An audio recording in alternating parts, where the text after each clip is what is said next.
greatest adventure is what lies ahead. Today and tomorrow are yet to be said. Hello everyone, this is No One of Consequence back again with another video documenting my ongoing Dungeons & Dragons campaign. After I made the episode 9 video a couple of days ago, I realized there were a few loose threads that had not been addressed, and so I wanted to create this video to tie those up and answer some questions that may be hanging out there. So, as always, spoiler alert, I'll be revealing details about this adventure module in this video. Alright, so the first question I wanted to address was how exactly was Quint able to heal Obrak and Aramis when he was up on the pyramid in the Earth Temple? And the reason that might be a question is because if you go back and review the holiday Halloween item that he had, which allowed him to reach the pyramid in the first place, if you read through the description there, it says that the person who has used the item cannot do anything involving speech, including spellcasting, because of the weeping that the item causes.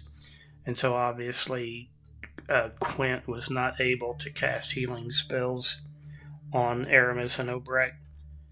So the answer to that question, you have to go back to the village of Nulb, and I had a screenshot that I'm re-showing here, where the characters had visited the herb mongers in the village of Nulb. And just like Otis, it turns out that the old hags, there's two actually, the old hags at the herb shop are not who they appear to be. They're just like Otis, they are also agents for the forces of good, and they're much younger than they appear to be and so forth. And a magic item that they had in their possession is, I've shown it here on the right, I don't know how it's pronounced, I'd say Kyotum's ointment, and they have a couple of jars of that. And of course, the herb mongers learn from Otis that the characters are good guys that can be trusted to help fight evil. And so along the way, they had given to the party those jars of the ointment, the healing ointment described there. And so the characters decided, since Quint is the cleric and the healer, that he should carry those items. And so that was actually what he used when he was up on the pyramid in the Earth Temple to heal Obrak and Aramis, and also is why they were able to regain their strength and break free of their chains.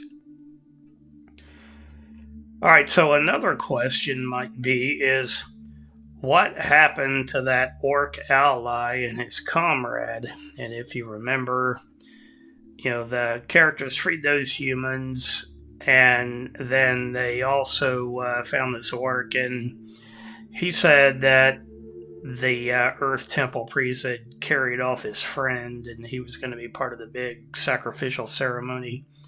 And so this orc here said that if the characters would release him and give him a weapon, that he would help them fight the Earth Temple forces. One, to get his revenge, and then also to perhaps rescue his friend as well. And so once we get into the big fight in the Earth Temple, if you look on the left-hand side there, you see Garrett and the orc and the half-orc defector all standing side by side. And then you see the orc's friend up on the pyramid. He's one of the 4 sacrificial victims. And so he's chained up like the rest of them.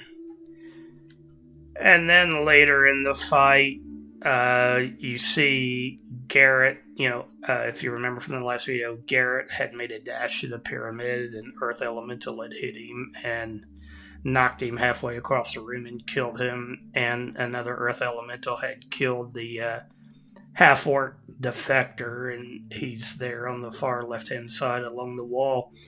And then you see that orc ally. He's back up in the hallway in the upper left-hand corner, helping the other characters fight various humanoids that had come to assist the Earth Temple forces. And then if we move on a little bit further, you see that Obrak and Aramis and the orc are still chained onto the pyramid. This is after the head priest of the Earth Temple had killed the gnome that was up there, and you can't see him, but presumably that orc ally is up there in the upper left-hand corner. He's not in line of sight, but presumably he's up there helping fight. And then moving a little later, there was this screenshot, and you see by now Obrak and Aramis are freed, and they're helping the Sergeant Major fight some Earth Temple forces. And then later, after all of the Earth Temple forces had been killed or driven off, and when Quint goes back, and you remember from the last episode, Quint was his intention was to provide a distraction so that the other characters could retrieve Garrett's body from the dirt floor.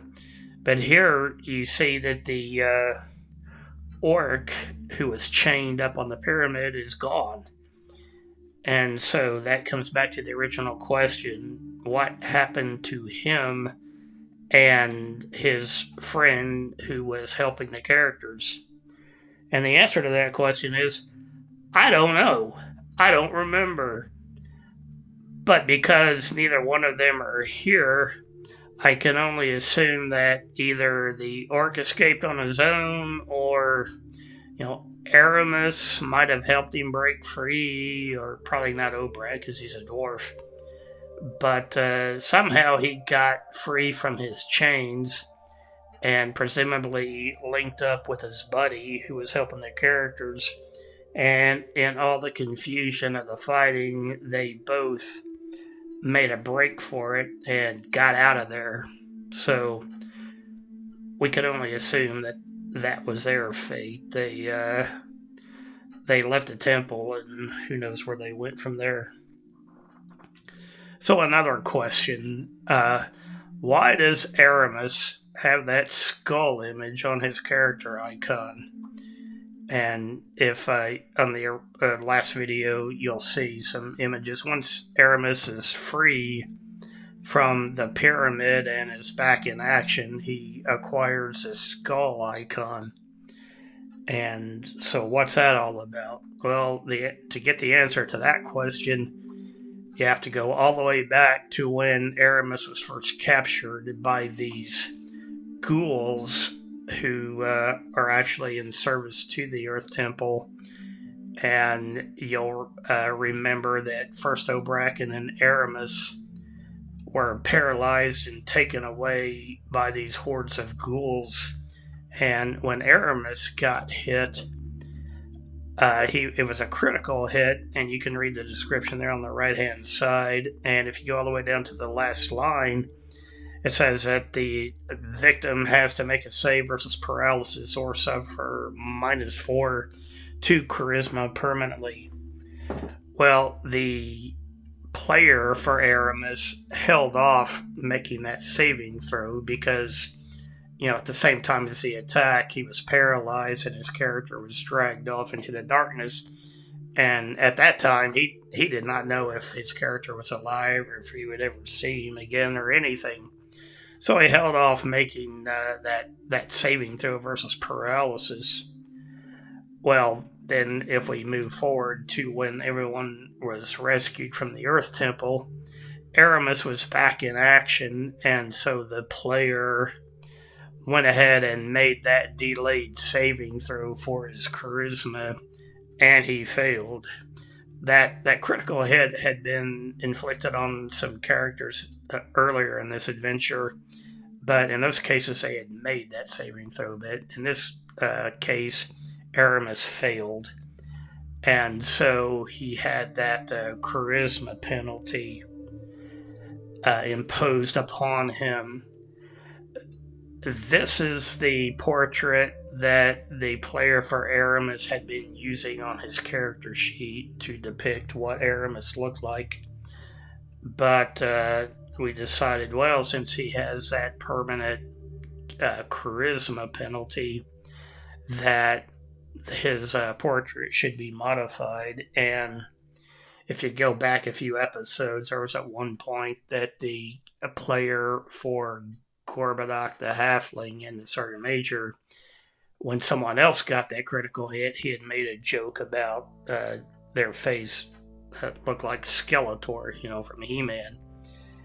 And so everyone thought that was funny. And so we decided that this is Aramis's new portrait. And the deal was, until he can get to a high-level priest and pay to have like a restoration spell or something cast upon him to restore his original looks, that until he paid to have that happen, this is what Aramis actually looks like. And so that's why Aramis has that skull icon, or that skull marker on his character icon. All right, so that is the end of this video. Those hopefully will tie up a few loose questions. Hope you enjoyed it. As always, if you haven't subscribed, please consider subscribing. If you enjoyed the video, please consider hitting the like button for it. And as always, share it around. The more you, as a viewer, interact with the video, then the more that YouTube is going to recommend the video to other people. So, as always, thanks for watching. I really do appreciate it. Bye for now. The greatest adventure is what